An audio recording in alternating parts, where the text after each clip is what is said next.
გამარჯობა მეგობრებო, მე ედგარი ვარ. სანამ ჩვენ ახალი წლისთვის ვემზადებით, შემდეგ ამ ახალ წელს აღვნიშნავთ და მე ამ ახალ წელს გავაცილებთ. არიან ქვეყნები, სადაც 1 იანვარს ახალ წელს არ აღნიშნავენ. და საერთოდ ეს მათთვის ერთი ჩვეულებრივი მოსაწყენი ორშაბათია. ამ შემთხვევაში ხუთშაბათი. დღეს გაგიმხელთ 5 ქვეყანას, სადაც ახალი წელი სულ სხვადასხვანაირად და სხვადასხვა დროს აღინიშნება. და ბოლო ქვეყანაში, რაც არ უნდა გასაოცარი იყოს, დრო საერთოდ სხვანაირად ითვლება. პირველი ქვეყანა ჩინეთია. რა თქმა უნდა, ჩინეთი იქნებოდა, რადგან ამ ქვეყანაში 1 მილიარდზე მეტი ადამიანი ცხოვრობს. მათთვის 1 იანვარი უბრალოდ კალენდარის ფურცლის ერთი ჩვეულებრივი გადაბრუნებაა. ნამდვილი დღესასწაული, ანუ გაზაფხულის ფესტივალი, მათთან თებერვალში დგება. მაგალითად, 2026 წელი ჩინელებისთვის 17 თებერვალს დაიწყება და ეს იქნება წითელი ცხენის წელი. ისინი ამ დღესასწაულს 15 დღის განმავლობაში გრანდიოზული ფეიერვერკებით აღნიშნავენ.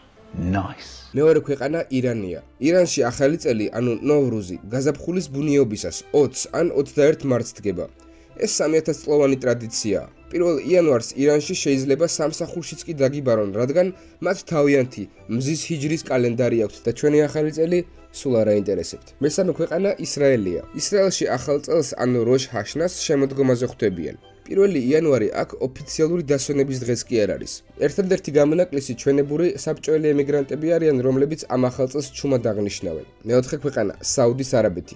საუდის არაბეთში 1 იანვრის აღნიშვნა დიდი ხნის განმავლობაში აკრძალულიც იყო. მიუხედავად იმისა, რომ კანონები ახლა შედარებით რბილდება, მათთვის მთავარი მაინც ისლამური ახალი წელია, რომელიც მთვარის კალენდრით ითვლება და ყოველ წელს სხვადასხვა დროს უწევს. საუდის არაბეთი ახლა ორ სამყაროს შორის არის, სადაც რიადში 1 იანვარს აღნიშნავენ გრანდიოზული ფეიერვერკებით. თუმცა ოფიციალური დოკუმენტებისა და რელიგიური ტრადიციებისთვის ისინი მაინც ივნისს ელოდებიან, რათა ახალი 1447 წელი მიულოცონ ერთმანეთს.